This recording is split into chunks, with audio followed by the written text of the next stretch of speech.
నేను ఊహించుకుంటే కవిత మనసులో వరదలా పొంగుతుంది. కానీ అదంతా రాయాలని కూర్చుంటే అక్షరాలే, మాటలే.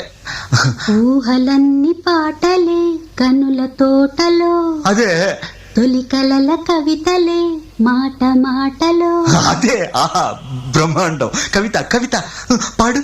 కమ్మని ఈ ప్రేమ లేఖనే రాసింది హృదయమే,